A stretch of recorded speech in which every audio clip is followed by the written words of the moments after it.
Hello everyone. Today I have brought one of the major landmark judgment that is Sabarimala case.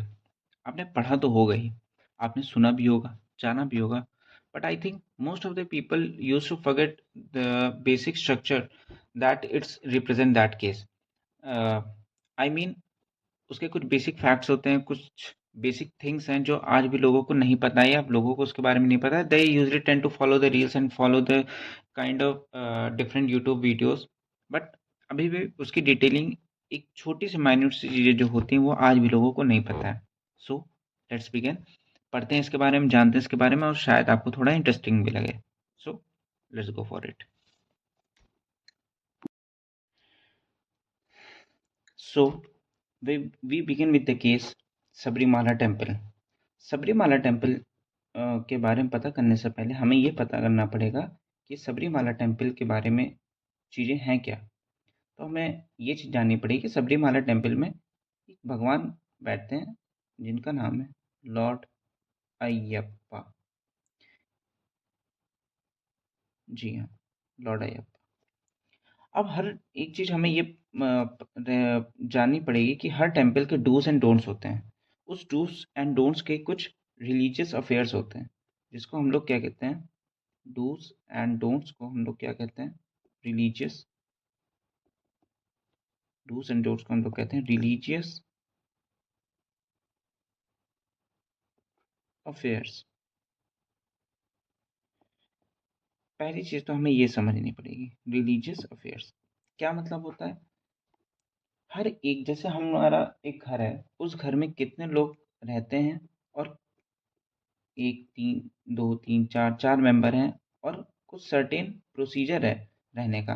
Discipline में रहना है, तौर तरीके से रहना है, इस तरीके से रहना है, इस टाइम पे खाना खाना है, इस टाइम पे सोना है.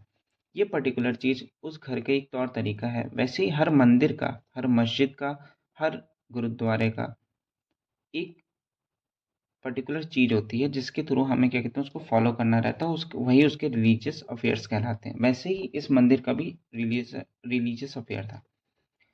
पहली चीज़. दूसरी चीज़, यहाँ पे लॉर्ड अयप्पा को हम लोग ज्यूरिस्ट पर्सन की तरह मानते हैं. ज्यूरिस्ट पर्सन कौन होते हैं, जो भी लिविंग एंटिटी होती है, जो भी लिविंग एंटिटी होती है किसी भी कंट्री में, और वो लॉ से बाइंड होती है, लॉ बाइंडिंग होती है, लॉ बाइंडिंग होती है, कॉल्ड एज ज्यूरिस्ट पर्सन. अच्छा, अब लॉर्ड अयप्पा ज्यूरिस्ट पर्सन कैसे बने, तो हमें ये जानना जरूरी है कि लॉर्ड अयप्पा ज्यूरिस्ट पर्सन तब बने जब इनकी प्राण प्रतिष्ठा की गई थी. अब प्राण प्रतिष्ठा एक हिंदू रिचुअल में माना जाता है. जब भी हम किसी भी मूर्ति पे मंत्रों के उच्चारण से या मंत्रों के स्पेल से अगर हम इस उच्चारण करते हैं तो वो एक मूर्ति से एक लिविंग एंटिटी बन जाती है. अगर वो लिविंग एंटिटी है तो क्या मतलब है, उसकी कुछ इच्छाएं भी होती होंगी. तो सर्टेन इच्छाएं जो होती हैं, उसी तरीके से लॉर्ड अयप्पा की भी एक विश थी. अच्छा, ये सब चीज़ें जो हैं वो कॉन्स्टिट्यूशनली कैसे बाइंड करता है, क्या ये कॉन्स्टिट्यूशन में कोई चीज़ें स्पेशली ऐसे करके दी गई है. तो हम आते हैं डायरेक्टली इस article 13 of constitution of India. वैसे तो ये लॉ के बारे में बताता है, लेकिन इसमें जब हम क्लॉज थर्ड में आएंगे तो इस थर्ड का ए सेक्शन जब पढ़ेंगे तब उसमें एक चीज़ लिखी हुई है जो कि लिखा हुआ है कस्टम. जी हाँ, ये बहुत सी माइन्यूट सी चीज़ है जो लोगों को नहीं पता होगा. अब इस कस्टम का मतलब क्या हुआ, कहने का मतलब ये हुआ कि लॉ इंक्लूड्स कस्टम टू. मतलब लॉ की आंखों में एक एग्जिस्टेंस है. इस लॉ की आंखों में एक एग्जिस्टेंस है किसकी, लॉर्ड अयप्पा की.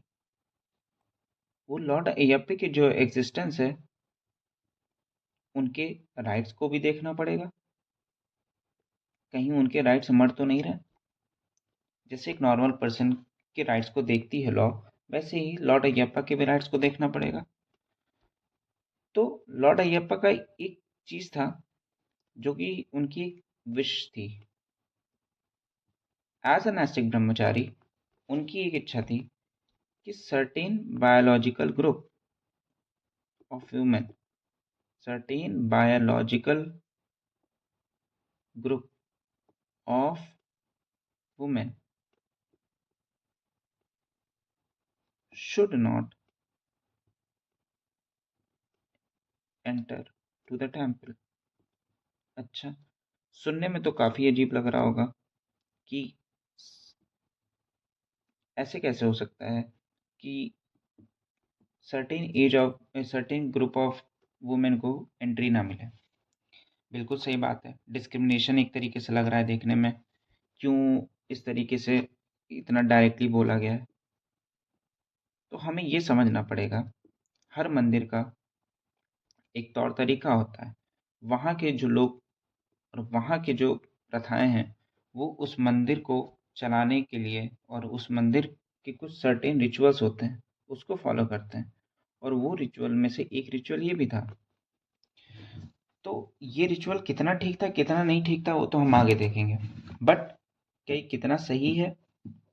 एज अ उस मंदिर में जो संभाल रहे हैं उनकी एक सर्टेन विश है, और ये कॉन्स्टिट्यूशनली हमें बाइंड भी कर देता है, कॉन्स्टिट्यूशनली हमें हेल्प कर रहा है चीज़ की कि आप अपने कस्टम्स को फॉलो कर सकते हो।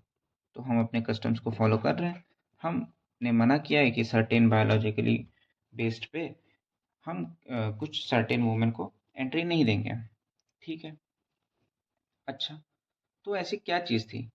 तो कहने का मतलब ये था कि जो भी वुमेन रिप्रोडक्टिव एज होंगी, रिप्रोडक्टिव एज मतलब जो भी मेंस्ट्रुअल साइकिल होगा, मेंस्ट्रुअल साइकिल कहने का मतलब ये हुआ, वैसे तो इसके प्री डिटरमाइंड एज ऐसे साइंटिफिकली अलग दी गई है, बट इसमें इन्होंने बोल दिया कि 10 टू 50 एज तक की जितनी वुमेन हैं वो टेम्पल में एंट्री नहीं करेंगी। इनके कहने का मतलब था ये सर्टेन एज है जहाँ पे मेंस्ट्रुअल साइकिल फॉलो होती है। ठीक, ओके, डन। तो ये तो उनके कुछ कस्टम रूल्स एंड उनके रेगुलेशंस इस तरीके के चल रहे थे। अभी हम सिर्फ इतना ही बात करेंगे, ज़्यादा without going in so much detail, that Sabrimala temple is following certain kind of rituals that is binding in each and every woman who tends to come in 10 to 50 age। So आगे अगर हम देखें तो ये तो चीज हो गया। अब हम लॉ के फील्ड पे आते हैं कि हमारा कॉन्स्टिट्यूशन क्या कहता है। अगर हम लॉ के फील्ड पे आए तो हमारा दिस आर्टिकल 25 कुछ कहता है। आर्टिकल 25 कहता है right to freedom of religion. क्या एक्सप्रेस करता है ये? एक्सप्रेस ये करता है आपको किसी भी तौर तरीके से किसी भी तरीके से फॉलो करना है, आप अपने रिलीजन को फॉलो कर सकते हैं, but there is a certain reasonable restrictions. हमें उस रिस्ट्रिक्शंस को पता करना पड़ेगा वो एक्चुअली है क्या। तो सर्टेन रिस्ट्रिक्शंस क्या है पढ़ते हैं। आई थिंक इस सर्टेन रिस्ट्रिक्शंस में तीन चीजें होती हैं। एक होता है public order plus morality plus health plus part third of the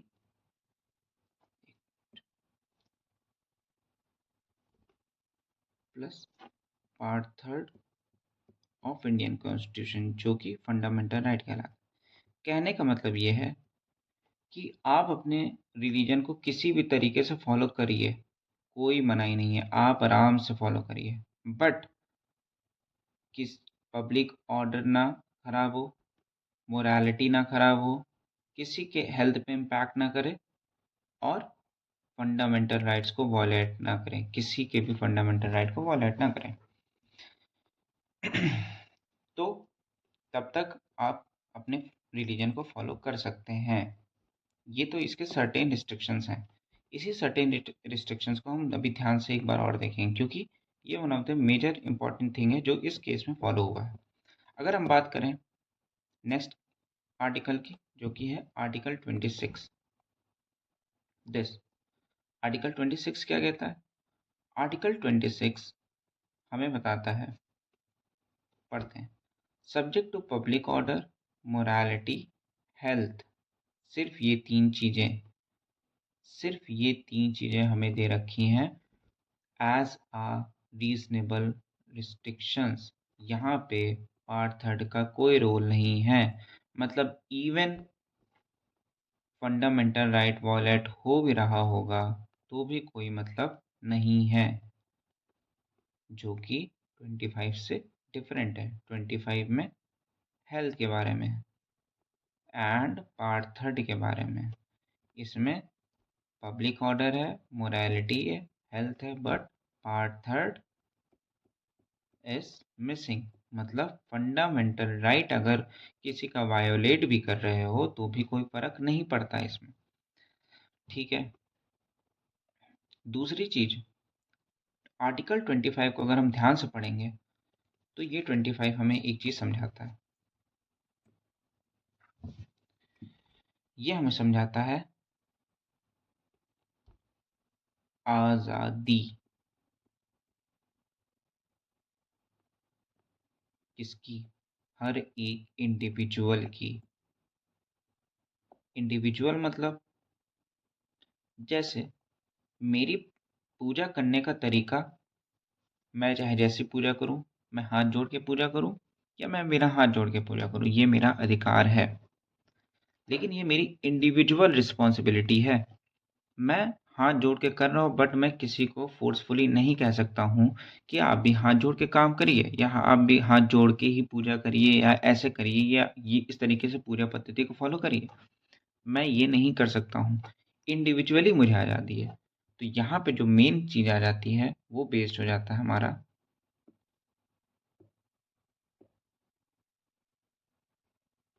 individual.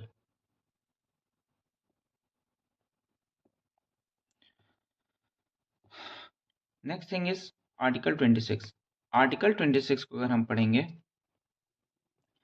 तो यहाँ पे एक बहुत अच्छी चीज़ लिखी हुई है, वो है एवरी रिलीजियस डिनोमिनेशन। मतलब यहाँ इंडिविजुअल की बात नहीं कही गई है, यहाँ पे ग्रुप की बात करी गई है, जो कि आर्टिकल 25 से डिफरेंट है। यहाँ पे कलेक्टिव राइट की बात करी गई है। किसकी? कलेक्टिव राइट की। यस। और कलेक्टिव राइट में पार्ट थर्ड मतलब फंडामेंटल राइट मिसिंग है। अभी इसको आगे की स्टोरी से जोड़ेंगे तो इस बात को ध्यान रखिएगा कि आर्टिकल 26 में फंडामेंटल राइट अगर वायलेट हो भी रहा है तो भी कोई फर्क नहीं पड़ता है, क्योंकि ये एज अ कलेक्टिव राइट के बेसिस पे हम इसको देख रहे हैं। ठीक है। अगर ये बात करें तो एक क्वेश्चन अराइज होता है माइंड में कि रिलीजियस रिलीजन बड़ा है या कॉन्स्टिट्यूशन बड़ा है? अगर ये क्वेश्चन माइंड में आता है तो हम क्या जवाब देंगे इसका? क्या रिलीजन बड़ा है या कॉन्स्टिट्यूशन बड़ा है? तो अगर हम देखें तो कॉन्स्टिट्यूशन का कुछ फीचर है। कॉन्स्टिट्यूशन एक लीगल डॉक्यूमेंट है, प्लस इसमें सोशल डॉक्यूमेंट ऐड है। मतलब क्या मतलब हुआ?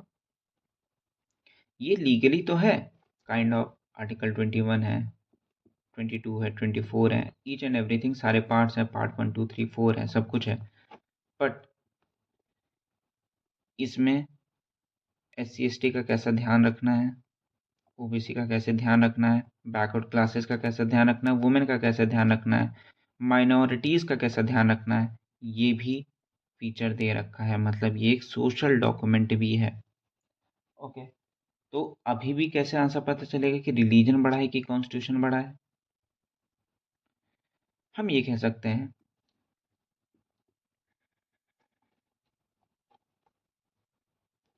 कि रिलीजन कहाँ से इमर्ज हुआ? सोसाइटी से। सोसाइटी का कुछ पैटर्न था, लोग के रहने सहने का ढंग, वो कैसे किस तरीके से रह रहे हैं, इस तरीके से सबने अपने अपने सबके अपने पर्टिकुलर जिस भी रिचुअल्स को मानते थे, उससे हमारा रिलीजन बना। डन। ओके, रिलीजन बना तो यही रिलीजन जो बना, ये इसके रिचुअल्स का ध्यान रखना, इनके कस्टम्स को ध्यान रखना, ये इनके क्या तौर तरीके हैं, कैसी फैमिली है, इसका ध्यान रखना कौन कर रहा है? कॉन्स्टिट्यूशन ही तो कर रहा है। तो अगर हम ये कह दें कि कॉन्स्टिट्यूशन बड़ा है कि रिलीजन बड़ा है, तो इसका आंसर बहुत ही अच्छे से इस तरीके से दिया जा सकता है कि दोनों हाथ मिला के ही चलते हैं। ना ही कॉन्स्टिट्यूशन बड़ा है, ना ही रिलीजन बड़ा है। ये एक दूसरे को एज अ सपोर्टिव रोल की तरह वर्क करते हैं। रिलीजन कॉन्स्टिट्यूशन के हेल्प से बना है एंड कॉन्स्टिट्यूशन रिलीजन के हेल्प से बना है। और ये अगर हम कॉन्स्टिट्यूशन को पढ़ेंगे तो वो बहुत ही ईजिली हमें चीज़ें समझ में आएंगी। तो अगर ये पूछा जाए क्या है, तो कॉन्स्टिट्यूशन ही रिकॉग्नाइज कर रहा है क्या? कॉन्स्टिट्यूशन ही रिकॉग्नाइज कर रहा है क्या रिलीजियस डिनोमिनेशन को, जो कि आर्टिकल 26 में दे रखा है? डन। इससे तो हमें एक चीज ये बात क्लियर हुई। अगर हम नेक्स्ट चीज समझें इसमें, तो हम आ जाते हैं आर्टिकल 25 में। इस आर्टिकल 25 में एक चीज दे रखी है, वो है ये, the reference to this, the reference to Hindus shall be constituted as including a reference to a person professing the Sikh, Jain, and Buddhist religion, and the reference to Hindu religious institution shall be constituted। ये legal term है, but इसको बहुत ही easy language में समझाता हूँ। कोई भी मंदिर है, अगर वो गवर्नमेंट उसको अपने अंडर में लेना चाहेगी, तो वो उसके अंडर में ही जाएगा। तो सारी रिस्पॉन्सिबिलिटी उस मंदिर को संभालने की, उस मंदिर को चलाने की, वो गवर्नमेंट कंट्रोल हो जाएगा।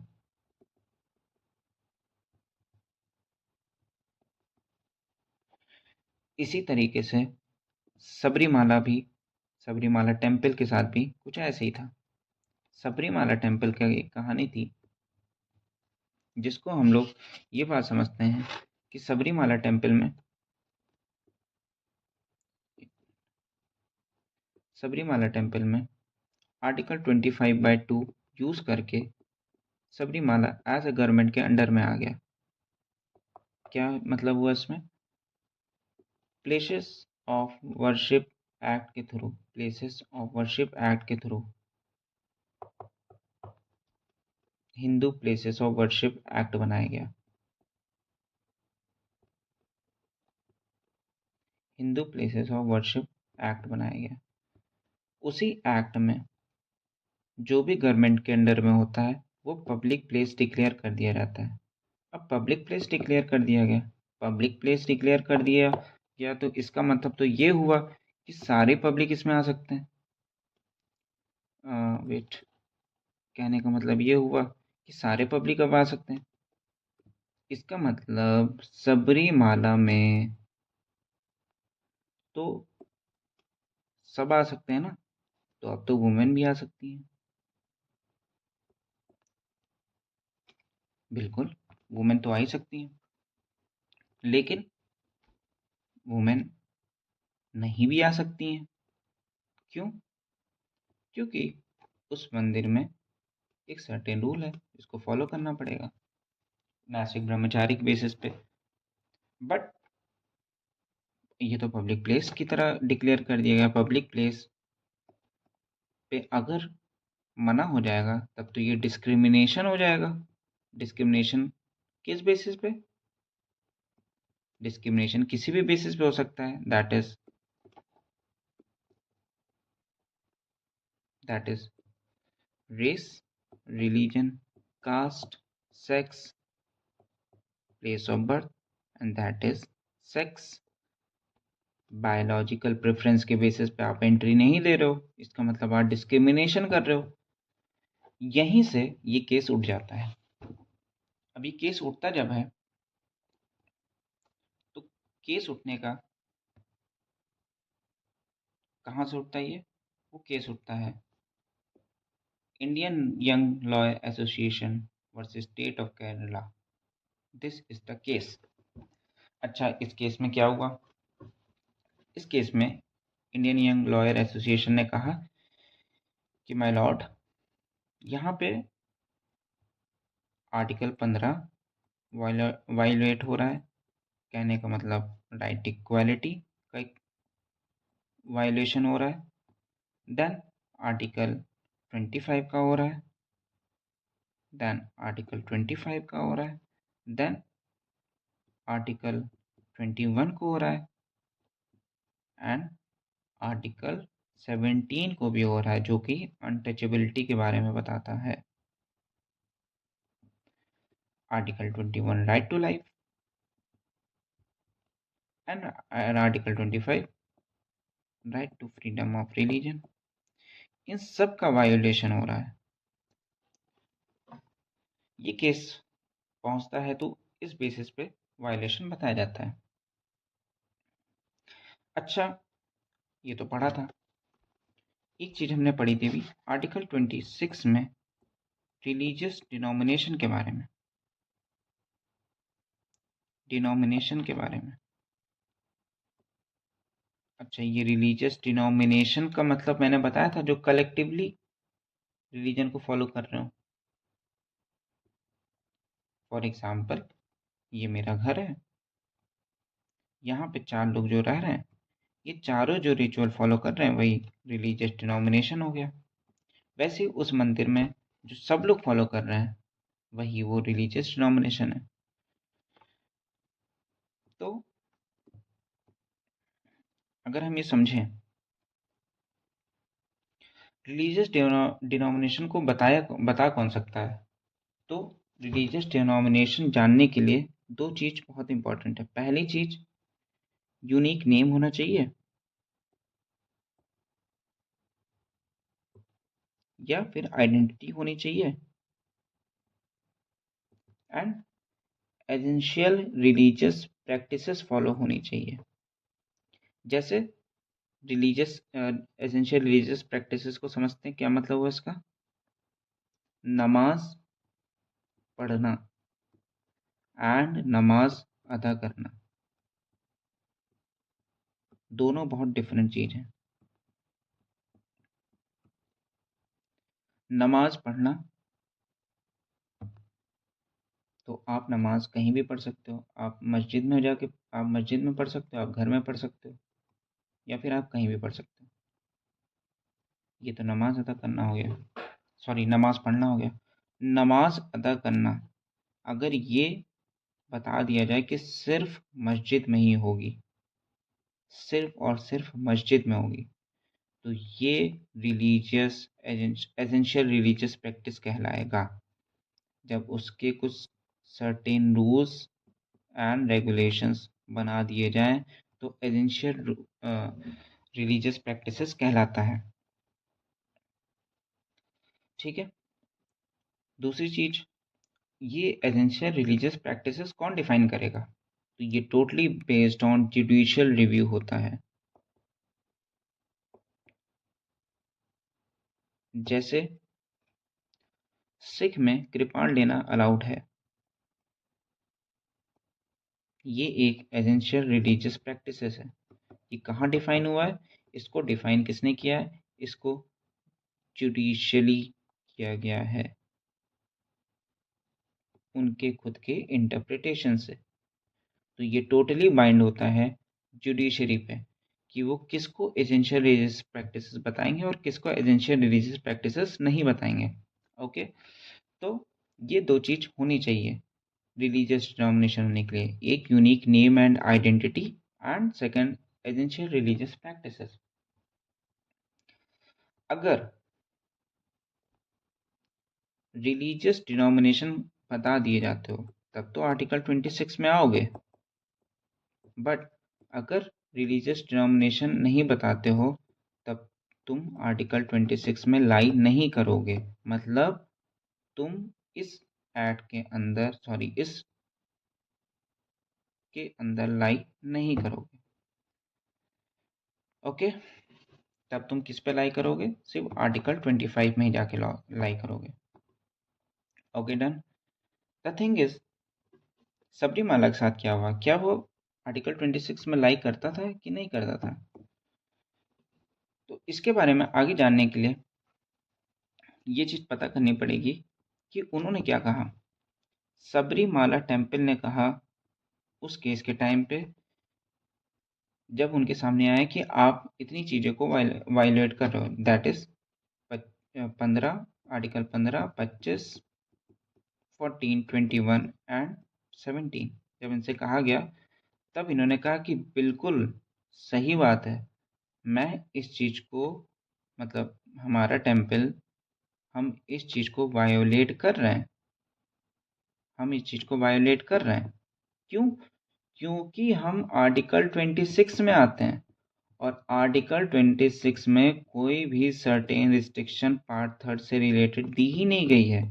इवन अगर हम फंडामेंटल राइट को वायोलेट कर भी रहे हैं तो भी क्या ही दिक्कत, हम तो क्या कहते हैं आर्टिकल 26 में लाई कर रहे हैं ना।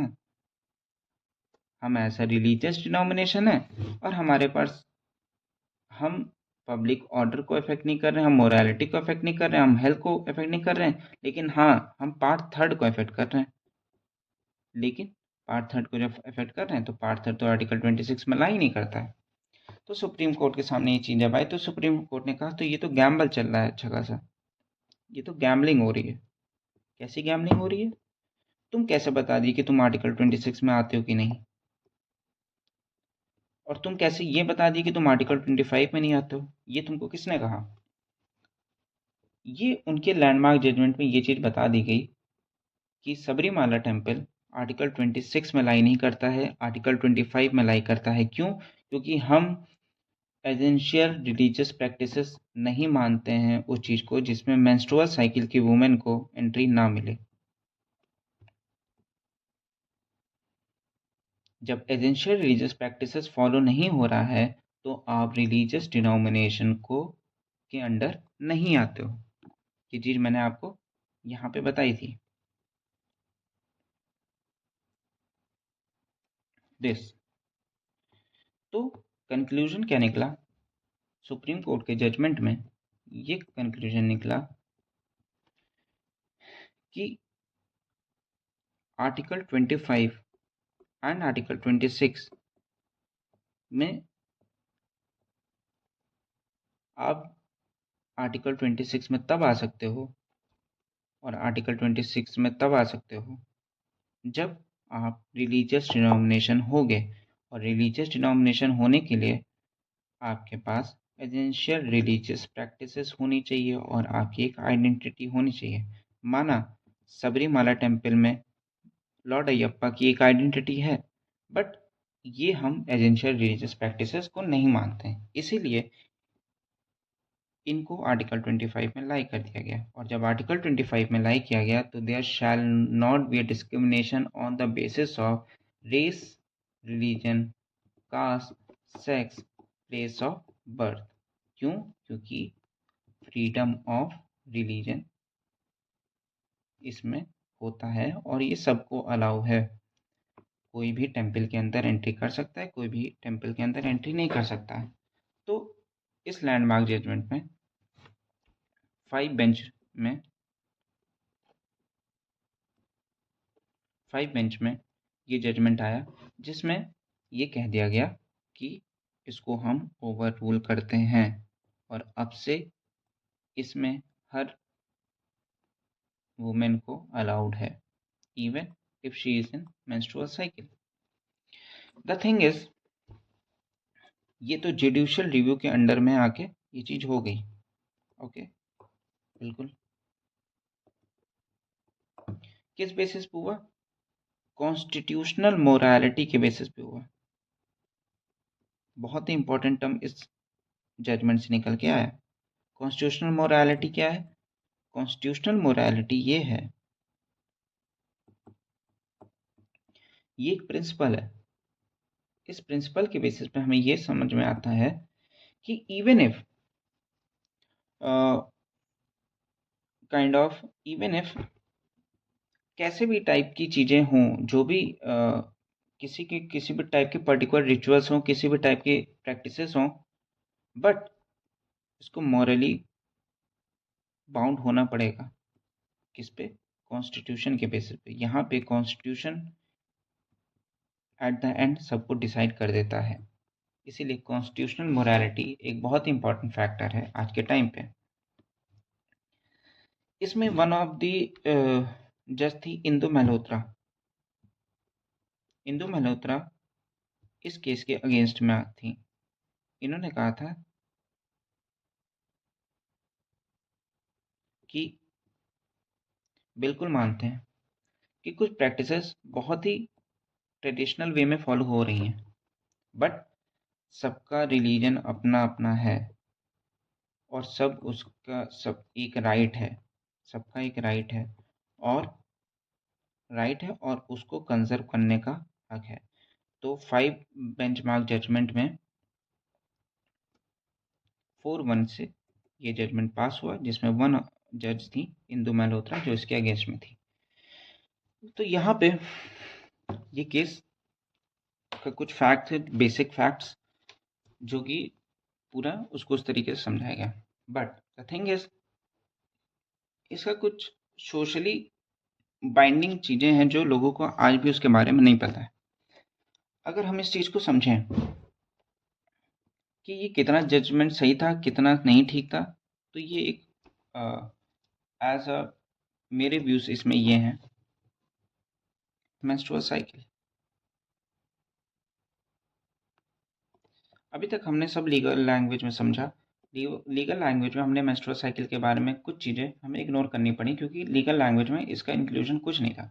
बट क्यों मेंस्ट्रुअल साइकिल की पीरियड को क्या कहते हैं मना किया गया वहाँ पे एंट्री करने से, उसके बारे में समझते हैं। The thing is, menstrual cycle, first of all हमें तो ये पता करना पड़ेगा कि जो वुमेन यहाँ पे जो मना किया गया था, बायोलॉजिकली बेसिस पे मना किया गया था। इस बात का ध्यान रखना है, बायोलॉजिकली बेसिस पे। यहाँ बायोलॉजिकल बेसिस के अलावा और किसी चीज़ के लिए मना नहीं किया था। वहाँ पे वुमेन एंटर कर सकती थी, वहाँ पे ऐसा मना नहीं किया गया था कि वुमेन को नहीं एंट्री करना है। वहाँ पे बस ये था कि बायोलॉजिकली बेसिस पे मना किया गया था। दैट इज 10 to 50 एज जो थी उसके बेसिस पे क्या कहते हैं मना किया गया था। ठीक है, 10 to 50 में क्या था? रिप्रोडक्टिव एज होती है। रिप्रोडक्टिव एज एज वो नैस्टिक ब्रह्मचार्य थे, तो और वो एक एज अ लिविंग एंटिटी की तरह उनको ट्रीट किया जाता था। तो जो भी लिविंग एंटिटी होती है, जो उनका इच्छा होता है, उसके बेसिस पे वो वर्क किया जाता है। तो इसीलिए as a नैस्टिक Brahmachari reproductive age की वुमेन को मना किया गया था। कैरी फॉरवर्ड करते हैं। फॉर एग्जाम्पल, अगर मंदिर है, मस्जिद है, गुरुद्वारा है एंड चर्च है, यहाँ पे सर्टेन एनर्जी कैरी करती हैं। यहाँ पे एक सर्टेन एनर्जी कैरी करती है। एक रिप्रोडक्टिव एज में जो इमोशंस होते हैं वो काफ़ी हाईली ड्रिवन रहते हैं। कभी हाईस हो जाएंगे, कभी लोस हो जाएंगे।